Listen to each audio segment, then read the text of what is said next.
Guys, আজি মোৰ হাতেৰে এটা বহুত ডাঙৰ ক্ৰাইম হৈ গ'ল আৰু মই সঁচাকৈ ভবা নাছিলোঁ যে মই লাইফত এনেকুৱা কামো কৰিব পাৰিম। মানে মই বাধ্যত পৰি কৰিব লগা হৈছে আৰু যিহেতু মই তেখেতক ইমান চান্স দিছোঁ, ইমান বাৰ আঁতৰি যাব ক'লোঁ, তথাপিও নাযায়। ইমান মোক টৰ্চাৰ কৰিছে, মোক ইমান ডিষ্টাৰ্ব কৰিছে। বহুত চান্স দিয়াৰ পিছতো ইমান জেদি হ'লে কেনেকৈ হ'ব। তো এতিয়া তেখেতৰ মৃত্যুৰ দেহ মোৰ ওচৰত পৰি আছে। বেয়া লাগিছে, বাট কি কৰিব পাৰোঁ। চ' ইয়াত তেখেতৰ এয়া গাইজ, তেখেতক মই ইমান চান্স দিলোঁ, তথাপিও তেখেতে মোৰ ধৈৰ্যৰ সীমা বাহিৰ কৰি দিছে একদম।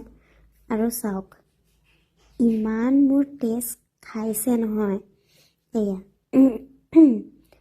তো মোৰ ওচৰত একো অপশ্যনে নাথাকিলে। এতিয়া আপোনালোকেই কওক, মোৰ জেগাত থাকিলে আপোনালোকে কি কৰিলে হয়?